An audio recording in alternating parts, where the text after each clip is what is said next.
Oh, I thought the family was just gonna call me up and be like, what is we gonna do? What is I'm gonna do? And you saying all this shit. You thought they was gonna sit down around the table and talk to you? Get out of here. Enough. This was absolutely enough to devastate the victim and her. So they want to play Romeca like she a distraught victim over Carlos, and she's fight coming up to her all about Carlos and not the stuff that she been doing to Romeca along around it. You know what I'm saying? She's now done things to her. Got her in court, trying to get these orders and all this stuff, but she's harassing herself. And then I can't believe Carlos said all this stuff to the police and actually thought, even though they didn't know at the time, the family can see what it is. He was out there defending her off the rip. So the family was supposed to see this video and be like, let's call Carlos and see what we gonna do. Boy, what? This is him out there, but they gonna call Carlos. He expected the family to talk to him. Anyway, this guy, Carlos, stated to police 2 hours after the incident that victim ran up on Miss Johnson and swung at her face. But did she hit? Hold on. Making physical contact with Miss Johnson.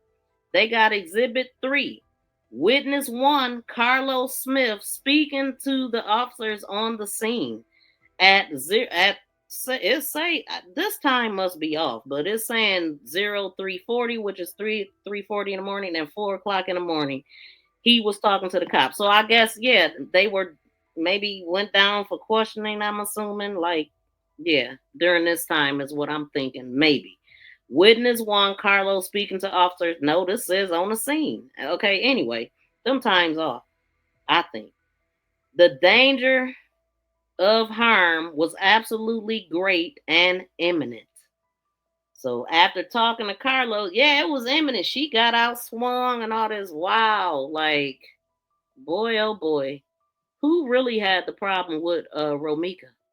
Who really had the problem? This sound like it was a Romeca and Carlos fight, and old girl inserted herself. I'ma fight for my man.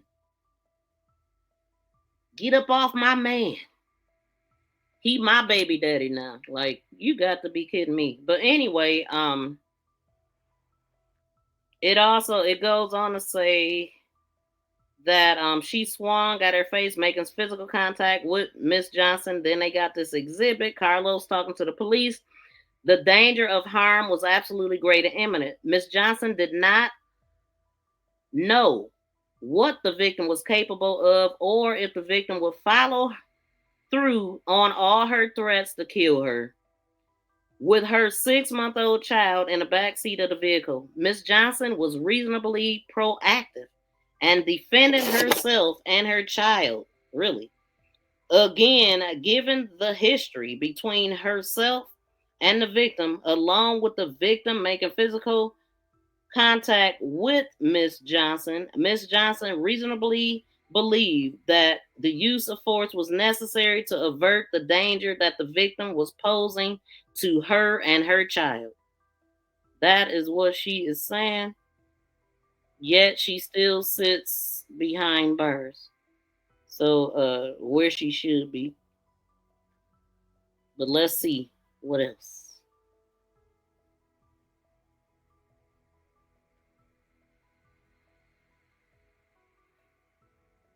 And it says, with her 6-month-old child in the back seat. So it says, Miss Johnson did not know what the victim was capable of, or if the victim would follow through on her threats to kill her with her 6-month-old child in the back seat of her car. Miss Johnson was reasonably proactive and defended herself and her child. Again, given the history between her and the victim, along with the victim making physical threats. So they really using that restraining order, ain't they? Okay, making physical contact. Wait, between her and the victim, along with the victim making physical contact with Miss Johnson. Miss Johnson reasonably believed that the use of force was necessary to avert the danger that the victim was posing to her and her child. Okay.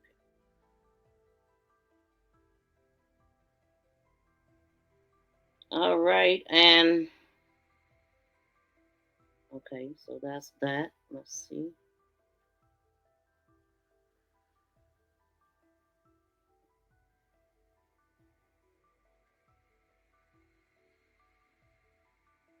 The state has failed The state has failed to prove that Ms. Johnson committed the offense when improperly relying on uncorroborated witness statements that is not supported by video evidence. Okay, that is not supported. So, all right.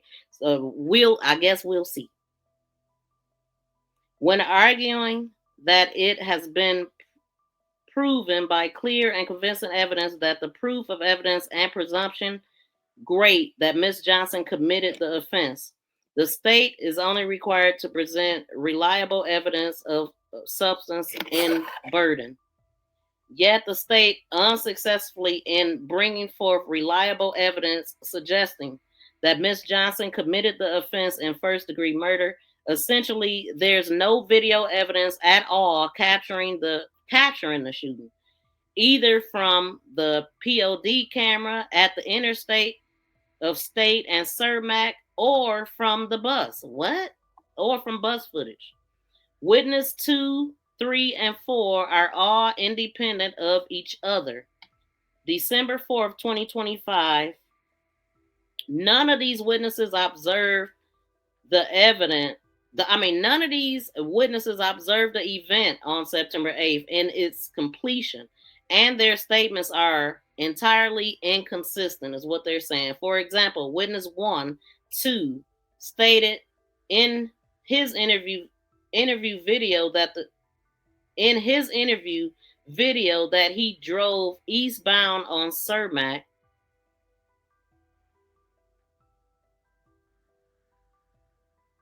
Hold on.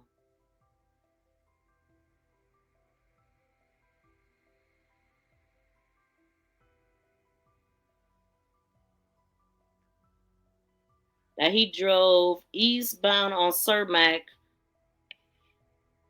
Wait a minute.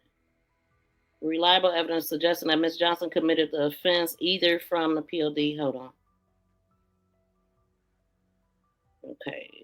Witness 2, 3, all independent each other December 4th. So none of the witnesses observed the event September 8th in its completion, and the statements are completely inconsistent. For example, witness 2 stated in his interview that the video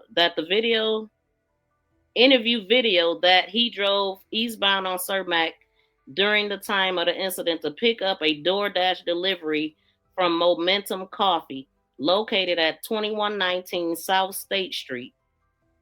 And then it says witness 2 at 723 while driving by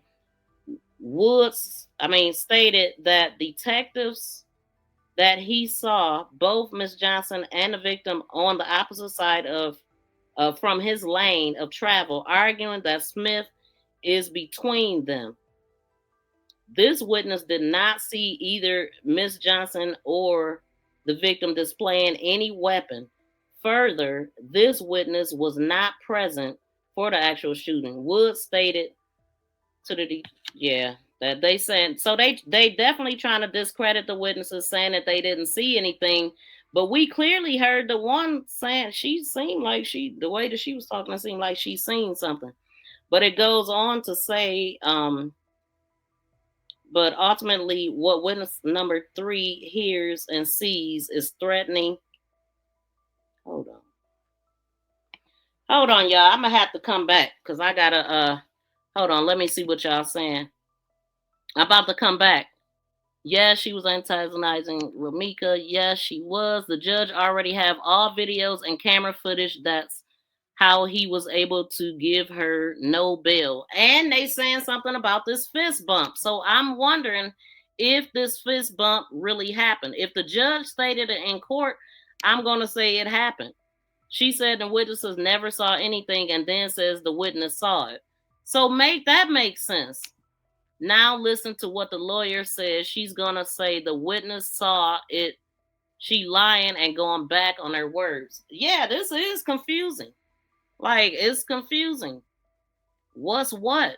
But we definitely gonna get through all of this though. Holly told them she shot her and she said, I got a license to carry. Exactly. So had she hit her, wouldn't you think that would have been the first thing that she said? She hit me. I wouldn't have been thinking about no license to carry. The first thing out of my mouth would have been, she decked me. She jumped out the car. I would have said all that. I wouldn't have been like, I'm licensed to carry. And the lady clearly was like, I don't care. You just shot somebody. Inga, whatever. I mean, she never said that the girl hit her. So why are we saying this now? Make it make sense. It don't. But I'm gonna go ahead and end this one, y'all. I'll be back. I'm gonna set up another live stream, and when y'all see it set up, please smack the notifications on that where you get notified when I go back live. But thank y'all so much for tuning in. I don't like to go over a certain length of time. But thank y'all for tuning in. Y'all please smack that thumbs up on the way out, and we'll be back. Peace and love, y'all. We out.